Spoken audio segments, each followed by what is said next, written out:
নমস্কার। রাজ্যে এসআইআর এর কাজ শেষ হয়েছে, বা বলা ভালো শেষ হয়েও হইল না শেষ। ছোট গল্পের মতো, মানে চূড়ান্ত ভোটার তালিকা বেরিয়েছে আপাতত 28 তারিখে, কিন্তু তারপরেও এখনও তো 60 লক্ষ মানুষের নাম বিচারাধীন, যার বিচার করবে বিচার বিভাগীয় আধিকারিকরা, যাদের লজিক্যাল ডিসক্রিপেন্সির আওতায় পড়েছে। সব মিলিয়ে যদি ধরে নেওয়া হয়, এগুলোকে যদি বাদের খাতায় ধরি বা নাও ধরি, বাদ যাচ্ছে নাম। গতকাল যে চূড়ান্ত ভোটার তালিকা বেরিয়েছে তাতে দেখা যাচ্ছে প্রায় 64 লক্ষ নাম বাদ যাচ্ছে, আর এরপরে 60 লক্ষ। তো আজকে অভিষেক বন্দ্যোপাধ্যায় তিনি সাংবাদিকদের মুখোমুখি হয়েছিলেন, তিনি চরম বার্তা দিয়েছেন।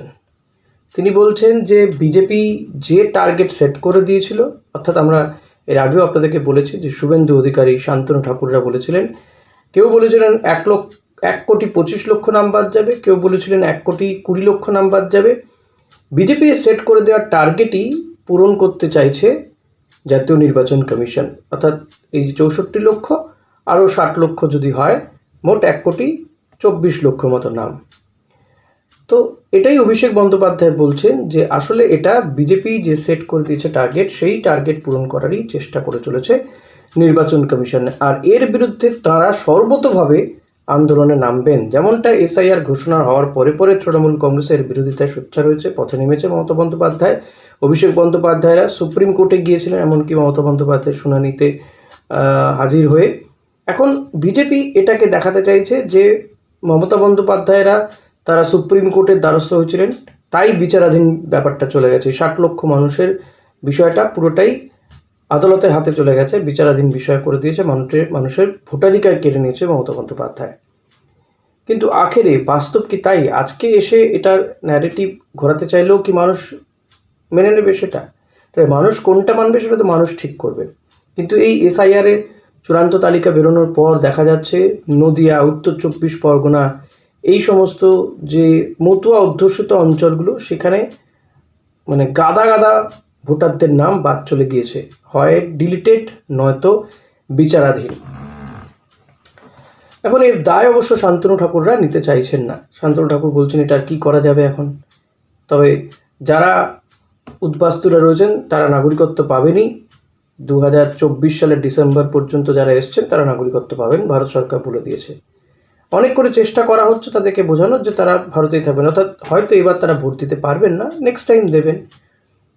তো আবার শুভেন্দু অধিকারীরা বলছেন যে মনোনয়ন জমা দেওয়ার শেষ দিন পর্যন্ত কাজ চলবে, ফলত সেদিন পর্যন্ত নাম ওঠানো যেতে পারে। কি করে বলছেন, কিসের ভিত্তিতে বলছেন জানি না। তবে যাদের বিচারাধীন বিষয় রয়েছে তাদেরটা যদি ডকুমেন্টস প্রপার পেয়ে বিচার করে দেখা হয়, কারণ কেউ কেউ তো নাগরিকত্বের জন্য অ্যাপ্লাই করেছেন, সেই পেপার দেখে তো হবে না, তাকে তো নাগরিকত্ব পেতে হবে, সার্টিফিকেট পেতে হবে। তো সেটা আর জমা দেওয়ার সময়টা কোথায় আছে? সে কি আর এখন গিয়ে জমা দিতে পারবেন? তাই শুভেন্দু অধিকারীরা যে কতটা মিথ্যে কথা বলছেন সেটা বোঝা যাচ্ছে। আমি নাগরিকত্বের জন্য অ্যাপ্লাই করেছি, তো আমি অ্যাপ্লাইয়ের কাগজ কখনোই বলে দিয়েছিল নির্বাচন কমিশন যে সেটা গ্রহণযোগ্য নয়, তুমি অ্যাপ্লাই করেছো কি করোনি। নাগরিকত্ব যদি আজকে পেয়েও যাই, কালকে কি আর জমা দিতে পারবো আমি কমিশনের কাছে? পারবো না তো। অর্থাৎ আমি নাগরিক হলামও, অথচ ভোটাধিকারটা থাকলো না এবছর, এবারের এই ভোটটাতে। এখানেই বিজেপি টুইস্ট করছে, এখানেই শুভেন্দু অধিকারী টুইস্ট করার চেষ্টা করছে যে জরুরিকালীন ভিত্তিতে নাগরিকত্ব দেওয়া হবে। ভাই দিলেই বা কী হবে? আমার তো ডকুমেন্টস দিয়ে দেওয়া হয়ে গেছে, এভরিথিং হ্যাজ ডান।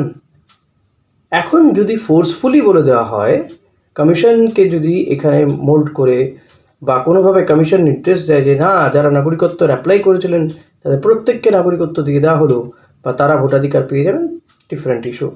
কারণ এখানেই তো বলছেন অভিষেক বন্দ্যোপাধ্যায় যে নির্বাচন কমিশন বিজেপির কথায় চলছে, আর তাই তারা আন্দোলনে জোরদার করছেন, আন্দোলনে যাচ্ছেন। 6ই মার্চ মমতা বন্দ্যোপাধ্যায় তিনি মেট্রো চ্যানেলে ধর্নায় বসবেন, বিক্ষোভ করবেন 2টো থেকে। তিনি বলছেন আরও কর্মসূচি তারা নেবেন, প্রয়োজনে তারা সুপ্রিম কোর্টের দ্বারস্থ হতে পারেন, কারণ শাসক দলের 4 থেকে 5 জন বিধায়ক তাদের নাম বাদ চলে গেছে বা আন্ডার জুডিকেশন। সবচেয়ে বড় কি জানেন? রিচা ঘোষ, সদ্যই বিশ্বকাপ জিতে এসছে এই মেয়েটি, উইকেট কিপার ইন্ডিয়ান মহিলা টিমের, এবং বিশ্বকাপে বড় অবদান রেখেছে, তারও নাম বিচারাধীন বিষয়। ভাবা যায়? অভিষেক বন্দ্যোপাধ্যায় বলেছেন তারা যে ট্রফিটা নিয়ে এসছে সেটাও তো আন্ডার জুডিডিকশন বা জুডিকেশন, সেটাও তো বিচারাধীন বিষয় তাহলে হয়ে যাচ্ছে।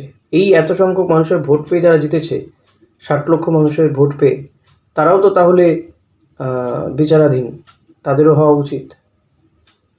প্রয়োজনে তারা বলে দিয়েছেন যে সুপ্রিম কোর্টের দ্বারস্থ আবারও হবেন। এখন দেখা যাক যে তারা আর আইন আদালতের দ্বারস্থ হন কিনা বিষয়টি নিয়ে। নাকি রাজনৈতিকভাবেই এটা লড়াই করতে চাইছেন, তবে রাজনৈতিকভাবে তারা যে লড়াই করবেন সেই বার্তা তারা দিয়েছেন। বলছেন যে অন্যান্য রাজ্য সবাই মেনে নিয়েছে, ঝেলেছে, আমরা এটা ঝেলবো না, আমরা এর প্রতিবাদে সোচ্চার হব। এতে কি লাভ হবে? আদৌ কি তৃণমূল কংগ্রেসের কোনো লাভ হবে এর ফলে? দেখুন, খোদ মমতা বন্দ্যোপাধ্যায়ের বিধানসভা কেন্দ্র থেকেই প্রায় 40,000-এর উপরে মানুষের নাম বাদ চলে গিয়েছে। বেশ কিছু মানুষের নাম বিচারাধীন রয়েছে। নতুন ভোটারের নাম ওঠেনি বললেই চলে, 18 জন না 20 জনের মতন নাম উঠেছে। এবং যে নাম বাদ গেছে বা বিচারাধীন রয়েছে এখনও, সেগুলো ম্যাক্সিমামই ওই মালদা মুর্শিদাবাদ অঞ্চলে বহু মানুষের নাম। তো ফলত বোঝা যাচ্ছে যে টার্গেট কারা, কোন সম্প্রদায়ের মানুষকে এখানে টার্গেট করা হয়েছিল। মুসলিম সম্প্রদায়ের মানুষকে যে টার্গেট করা হয়েছে সেটা ছত্রে ছত্রে বোঝা যাচ্ছে। এই জায়গাতেই কিন্তু তৃণমূল কংগ্রেস প্রতিবাদ করছে। এখন আপনি বলতে পারেন যে এখন আর প্রতিবাদ করে লাভটা কী আছে? দেখুন, তৃণমূল কংগ্রেস শুরু থেকে প্রতিবাদ করছে, হয়তো আরও আগে তারা সুপ্রিম কোর্টের দ্বারস্থ হতে পারত, আরও একটু জোর দিতে পারত, কিন্তু এখন তারা অনেক বেশি করে জোর দিচ্ছে। কিন্তু বাকিরা তো তারা কিছু বলছেই না, তারা শুধু বলছে আমরা চাই যে একজনও যেন বৈধ ভোটারের নাম বাদ না যাবে, সেটুকু বলেই তারা ক্ষান্ত থাকছে। কংগ্রেস কিছু কিছু সময় আমরা দেখেছি যে সিইও দপ্তরে কি বিক্ষোভ টিক্ষোভ দেখিয়েছে। এখন তৃণমূল কংগ্রেস প্রতিবাদ করে হয়তো কারো নাম জুটতে তারা পারবেন না, কিন্তু তারা একটা প্রেশার ক্রিয়েট করে রাখতে পারলেন কমিশনের ওপরে। তারা মানুষের কাছে অন্তত তারা রিপ্রেজেন্ট করতে পারবেন যে তারা মানুষের পাশে রয়েছেন, তারা এই বঞ্চিত মানুষগুলো ন্যায় পাওয়ার জন্য তারা লড়াই করছেন, যেটা ভোটে হয়তো ডিভিডেন্ড দিতে পারে।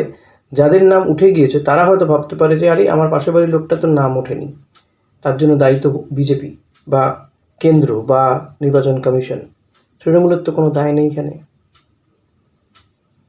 তাহলে সেই দিক থেকে তারা লাভবান হতে পারে। এবং তৃণমূল কংগ্রেসও লাগাতার এই বিষয় নিয়ে পথে রয়েছে, প্রতিবাদ করছে। একদিকে উন্নয়নমূলক প্রকল্পের কথা ঘোষণা করা হয়েছে, লক্ষ্মী ভাণ্ডারে টাকা বাড়ানো, যুবসাথী থেকে শুরু করে নানান রকম বিষয়। এর পাশাপাশি কেন্দ্র বিরোধী যে একটা অবস্থান, সেই অবস্থানটাকে আরও চড়া সুরে নিয়ে যাওয়া, কমিশন বিরোধী অবস্থানটাকে আরেকটু চড়া হারে, মানে আরও উচ্চ স্বরে বলা। এতে বিজেপির লাভ হবে না তৃণমূল কংগ্রেসের লাভ হবে সেটা তো সময় বলবে। তবে এ রাজ্যে যা এই নাম বাদ যাওয়ার পরেও কি তৃণমূল কংগ্রেসের ভোট কমবে বা আসন কমবে, বিজেপির আসন বাড়বে? এটা সবচেয়ে বড় প্রশ্ন। বিজেপির আসন বাড়বে কোথা থেকে? ভোট হয়তো কমতে পারে, ওভারঅল তৃণমূল কংগ্রেসের ভোট কমতে পারে, কিন্তু বিজেপির আসন কি সত্যি বাড়বে? সেই সম্ভাবনা কি আদৌ আছে, নাকি সবটাই ফুলিয়ে ফাঁপিয়ে দেখানোর একটা চেষ্টা হচ্ছে? কারণ বিজেপির তো সংগঠন নেই, প্রত্যেকটা বুথে এজেন্ট বসানোর ক্ষমতা কি আছে ভারতীয় জনতা পার্টির? এটার উত্তর তারাই দিতে পারবেন। ফলত তারাও ঝাঁপিয়ে পড়েছেন, একাধিক কৌশল নিয়েছে। এই পরিবর্তন যাত্রা হচ্ছে, এসআইআরে নাম বাদ যাচ্ছে, তৃণমূলের ভোট ব্যাংক যেগুলো, তৃণমূলের অভিযোগ যে তাদের ভোট ব্যাংককে টার্গেট করা হয়েছে, মুসলিম, মহিলা, এদের নাম বেশি করে বাদ গিয়েছে। এত সব করেও কি বিজেপি তারা এ রাজ্যে ক্ষমতায় আসতে পারবে? এটাই কিন্তু এখন লাখ টাকার প্রশ্ন। আপনার কি মনে হয়? কমেন্ট করে উত্তর জানাবেন। ভিডিওটা এই পর্যন্ত শেষ করছি। ভালো লাগলে লাইক কমেন্ট শেয়ার করবেন। চ্যানেলে নতুন হলে সাবস্ক্রাইব করে দেবেন। Thank you.